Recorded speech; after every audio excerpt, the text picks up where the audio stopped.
When it comes to the US credit card market, there's a lot of great issuers, whether we call them Bank of America, Amex, Chase, Capital One, Wells Fargo, Citi.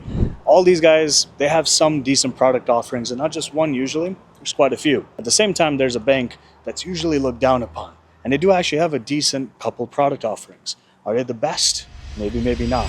But with that said, today we'll be looking at the Cathay Pacific Visa credit card by Synchrony Bank. This card sign-up bonus is 35,000 Asia miles after $3,000 in spend in the first 90 days. At the same time, right now, this is the first time I'm seeing a promo bonus of 38,000 Asia miles, so 3,000 more basically, for the same requirements.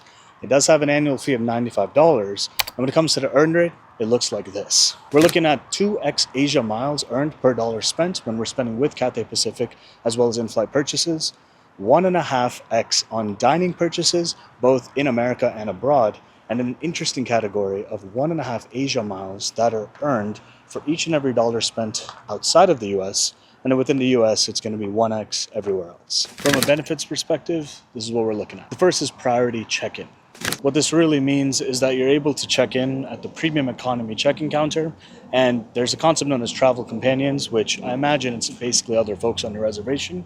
You're able to, all of y'all, just check in at this, faster counter, basically priority check-in, versus basically the general line. You have something known as business class lounge redemption, where basically you can use Asia miles to gain access to this lounge. From there, we have priority boarding, which essentially is, as it sounds, you'll basically be able to board the plane as if you were a premium economy member. It is specific to Cathay Pacific operated flights. And the obvious no foreign transaction fees that expected with the travel card, especially that comes with an annual fee. You also have 10% off hotel, cars, and experiences that you can book with Asia Miles.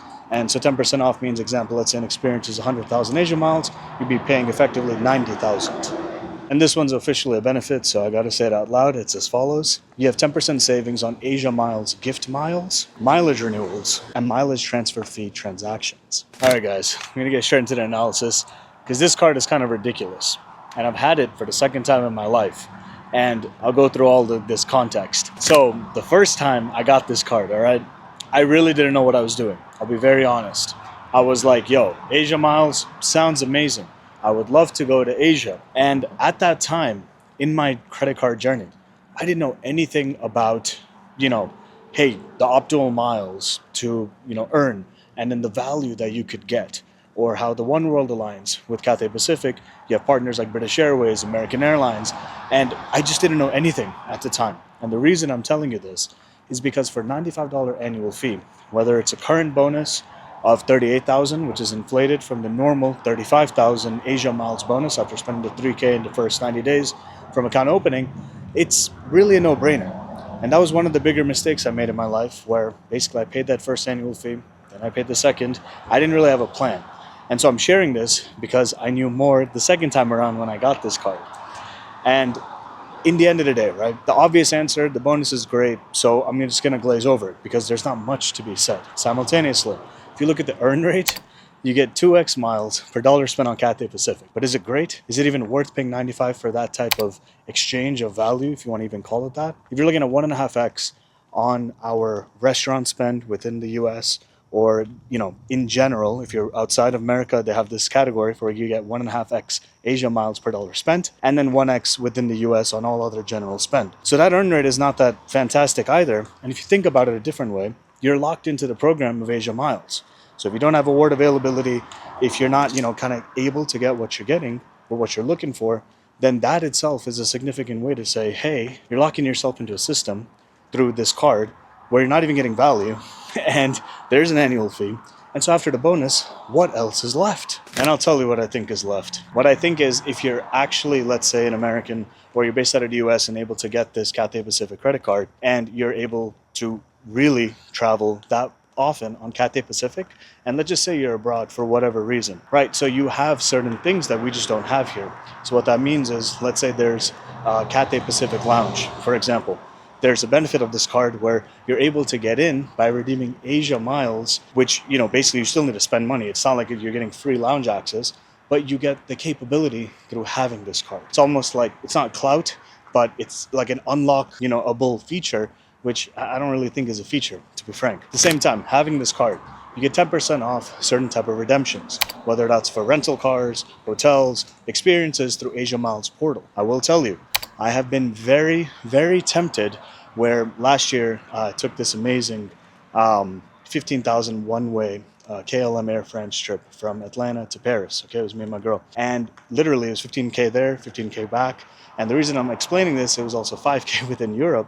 But the reason this is important is because they had the option to have a photo shoot, which for me, I was like, dude, I don't know, / I don't want to navigate, my way about first time in Paris together, and me, myself as well, and like how to do this. And so they had like, hey, you could pay with, X amount of miles, you can get a photo shoot. And it wasn't just one, it was like different tiers to it, just like you're shopping, you're kind of price shopping. We could exchange miles for this experience. I thought that's pretty cool, not gonna lie. But that came out of the reason of why. It kind of comes back to the crux of the beginning, where I knew that much more about Asia Miles.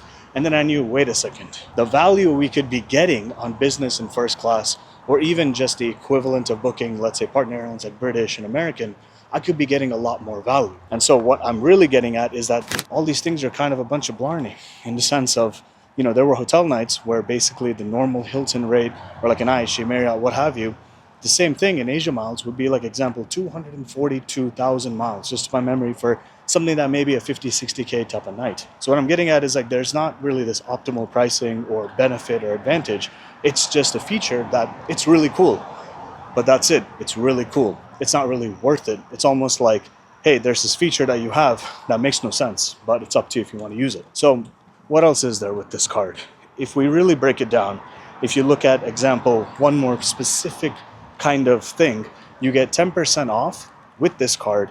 And again, it's like a one-time use with the promo code. It's not a new member offer, but it's the fact that you have this capability to get 10% off your Cathay Pacific like Asia Miles booking.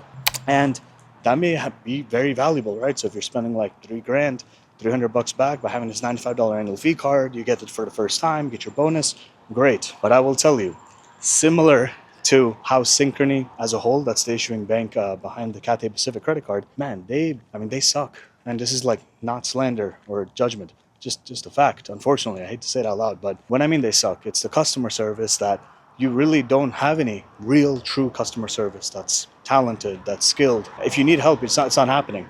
If you want, hey, is there a retention offer? Do they really want to keep your business? It doesn't feel like that. And if you look at, let's say, hey, I spent $1,000, right? And, I should be getting, that many more miles. And if you look at the multiplier, it's not that many more. But, even if you want it, good luck, buddy, trying to get it, because dealing with these people is ridiculous. Through chat, yeah, you don't get anywhere other than, how I closed my account was pretty much just with the chat feature. Because when I called them, it's not even like they wanted to keep the business.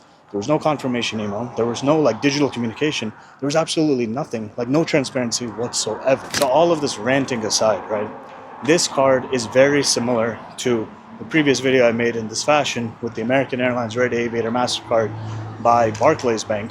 And there's another card known as the Turkish Airlines card, which is issued kind of through this fintech kind of cool looking app called Imprint. And I think it's First Electronic Bank is the issuer, if I'm not mistaken. Point being that these type of cards, I always think, who in the world is the one who's, deciding upon, let's give folks this much value. And after giving them X amount of value, it's kind of like, why would people keep the card? And I think it comes down to the fundamental understanding of the US credit card market, where there's so many folks who we just have strong cards, like sucks to suck, right? That's why, I'm not going to say we're the best, but we are the best, especially in the credit card market, like, not to be all like political and stuff. So the point is, when you look at Barclays, right, they're based out of the UK, like primarily, right? If you look at, Imprint, it's this kind of fintech, and Turkish Airlines, it's the first time they've come to America. Cathay Pacific, they're partnered through Synchrony. So it's not like, another major issuing bank that maybe has certain strategy, has certain marketing incentives, initiatives, etc. So I'm just trying to say that in a simple nutshell, this card, as much as I don't really like talking about churning like that, I always look at what is the angle, what is the point of why I would keep this, and in their fine lines, and I'm going to say this out loud because it is what it is. In the fine lines, it's pretty much like you can only get this bonus once. Well, clearly I've got it the second time. So whether that's IT rules or back-end rules or whatever, like that's not my problem. And I wasn't even trying to game the system. So I just want to explain all this because I think it's important to understand that putting in an application, if it's going to take precedence over like a Chase or Amex or like a Capital One Venture X beautiful card where you're getting 2x miles on each and every dollar spent, whether in America, outside of America. And in the end, you can also transfer points that you earn to Asia Miles' program, whether that's through Amex, through Built, the Built card by Wells Fargo, by Citi.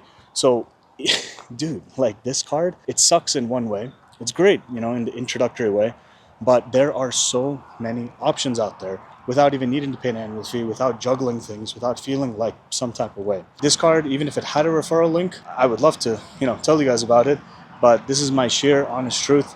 And if I could get this for a third time kind of bonus, I definitely would. But is it a keeper card after the fact? I don't think you needed to come this far in the video to know that. So I just hope you appreciate kind of like, the openness around this, and, drop a comment down below. Love to make, videos like this, but maybe more specific towards question you guys have, whether, whatever card there is out there. I have 60 cards plus at the time of recording. So, between personal and business. So very happy to, take a closer look, deep dive, etc., etc. Overall, I would say check out the Turkish Airlines card, if anything, if you want a quick 40,000, kind of bonus, depending on the requirements, if it makes sense for you. I'll leave that video over here. With that, thanks for coming to the end. Peace for now.